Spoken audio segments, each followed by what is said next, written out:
So here we go then. I know how much you guys absolutely love this rusty old Mercedes, so I thought I'd make another video for you guys on it.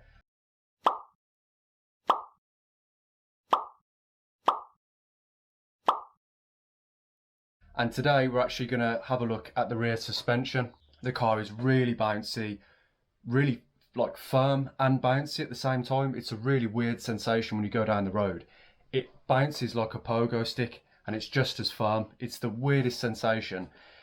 So I was very nearly going to replace the rear shock absorber. I can see that it's just seeping slightly. And to be honest with you, when I looked at it, I thought, it doesn't seem like it's been leaking that much, but I thought, well, maybe it's just lost all its fluid and things have started to dry out. And actually, that's why it's as bad as it is. But luckily, Just Fix It 99, he stepped in and saved me. I was complaining to him about how expensive the parts are for this car and how expensive the shock absorber was or was going to be. The cheapest I could get was 250, which was actually a bargain, believe it or not. But he said, no, it won't be the shock absorber. It's not actually a shock absorber. It's just a hydraulic filled ram. It doesn't actually have any sort of dampening capabilities. It's the accumulators. They are what controls the dampening. So he said it'd be those. I think in German it translates to bull eggs. Yeah, quite literal as usual. But yeah, it's just these spheres on the back of the suspension. And yeah, when they start to go, they fail internally.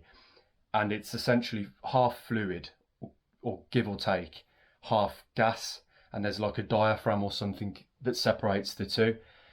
And once that diaphragm splits, obviously the fluid mixes with the gas and then they fail, and actually they're totally then filled with fluid. But you can't tell from the outside, so that's why I've ordered both, because I don't actually know which side it is to be sure. But you know, if one's gone, chances are the other one's going to fail potentially quite soon anyway. They both look about the same age, so I am a bit worried about how rusty things are, and of course if the lines and the fittings will actually come off without snapping. So yeah, let's give it a go.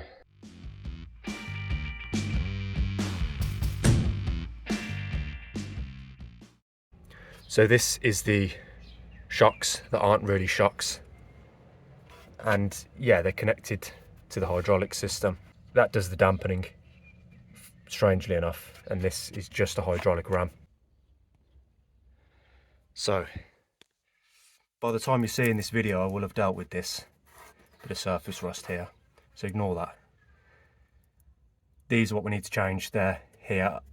These hoses look quite new, and on the other side I could see a date from, I think it was last year, so they've replaced this. But these spheres do look old, so this is residue from penetrating oil, because I've been soaking it for a couple of days. So just to improve our chances, I'll put something down on the ground to catch the oil so I don't get arrested.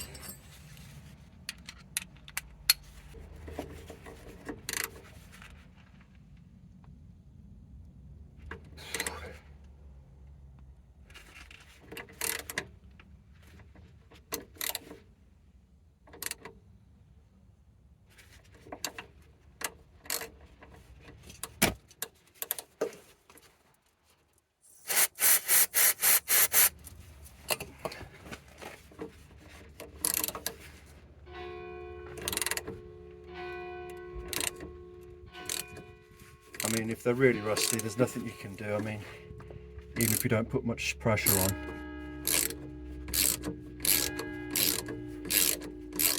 just snap. I'm doing this the wrong way around, aren't I? I'm not even thinking straight. Gotta do the lines first. Yeah, because there's sort of two big hurdles you've got to get through when doing these, isn't there? The thread breaking loose from whatever it's threaded into, but also to make sure that the whole line doesn't then twist, as this one is trying to. Just bad times.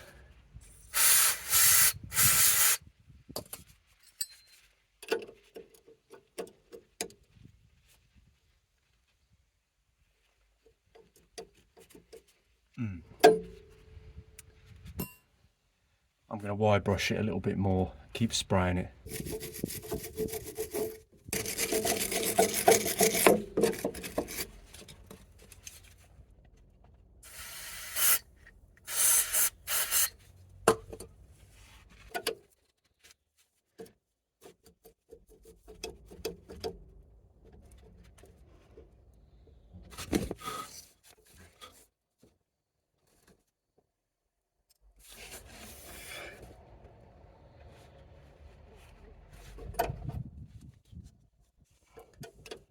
there goes the fluid.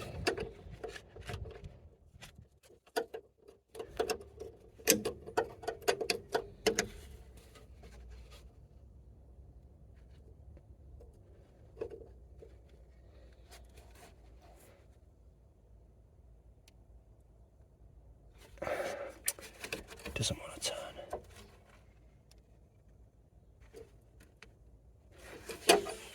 I don't know if the line's going to survive it. Oh no, it's not even rusty.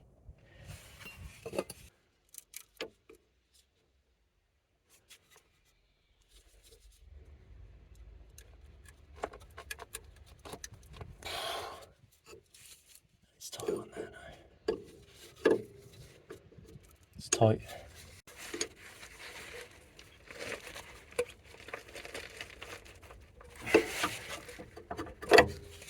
It doesn't want to give.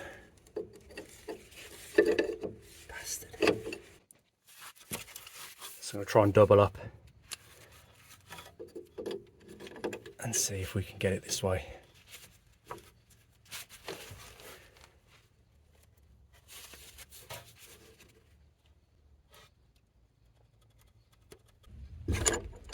Okay, it's cracked. The fluid's there instantly.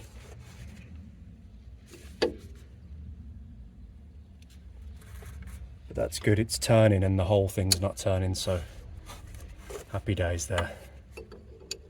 I noticed the fluid's darker down here than it was up at the reservoir.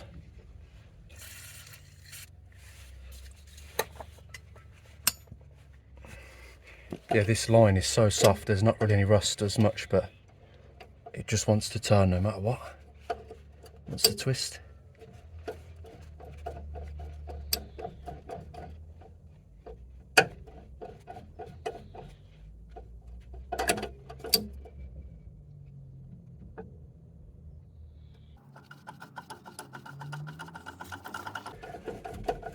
It's getting better. I just hope I haven't twisted the line too much already. If we just do a little bit each time and then work it, it slowly comes out without twisting everything.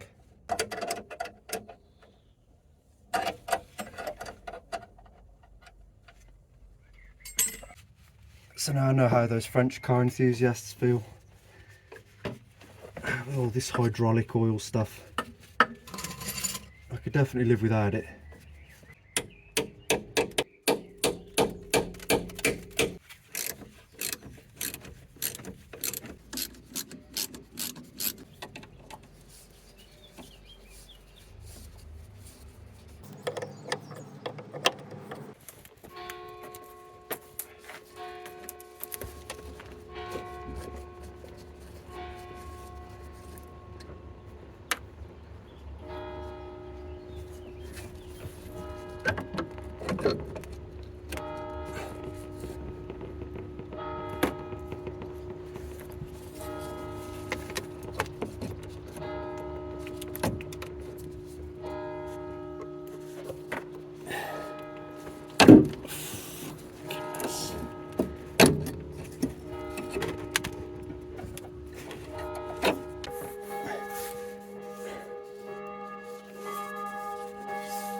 So this is the fluid here.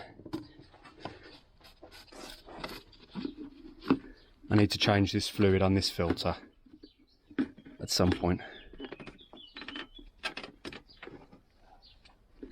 I thought it was done because those lines have been replaced recently, but the fluid looks like crap. So yeah, and obviously we don't want it to if the fluid is bad, it could deteriorate the components faster, couldn't it? The shocks, the accumulators. I don't really want to add clean fluid to that, so I've got a litre, so you can see it. It's actually not that bad. Right there. It's kind of dark, but let's check actually how the new fluid is, because some of them, I'll have to open this and check it, because sometimes they're quite dark out the can, aren't they? Oh yeah, the fluid is clear. I've never seen fluid so clear. That's like water. Bit thicker. Lube. Okay, so I don't know, maybe it's the wrong fluid. I don't think it's the wrong fluid that I've ordered, because I double checked it. But I just don't see how this can be so dark if those lines were replaced. I suppose they just changed the lines quickly, didn't change the fluid. Yeah, well, I need to get a filter ordered, but I'll just suck out a good amount of this anyway and top it off, let it drain out through the rear, use at least what fluid I've got. That's a partial change at least, and then I'll probably come back and flush it again and do the filter at some point. But there might be, you'll see a few steps that I skip over the course of working on this car. One, it's because that's what I do anyway usually, that's what I'm like on this channel, but mainly because I just want to get it through the inspection. We don't know what kind of problems we're going to face getting this through the inspection with the TÜV, with the way they are here. They're all crazy, so you know, if it ends up failing on corrosion or some other serious issues, or turns out there is engine problems, or who even knows what.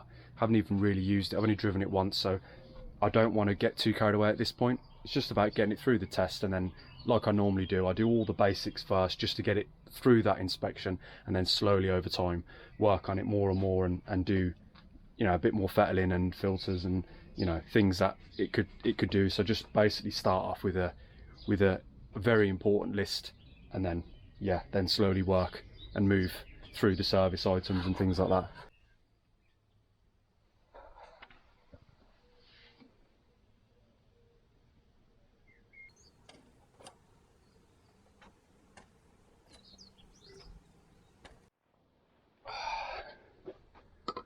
Never mind K-Jet T-shelf. What about the M11, M112 picnic table over here? So yeah, there we go. We've got a litre of the good stuff. It's black, isn't it? Well, it's funny, you know, in the pipe when it thins out a bit, it doesn't look so bad. It looks orangey, like amber, but obviously when it's dense, you can see how dark it really is. So it's a far cry from the clear fluid that we've got. So yeah, hopefully this was correct, because we're going to mix it with what we're pretty sure is the correct fluid here. So yeah, let's give it a go.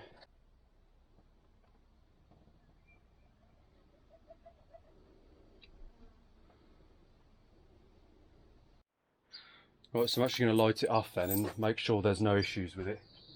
It's going to be loud.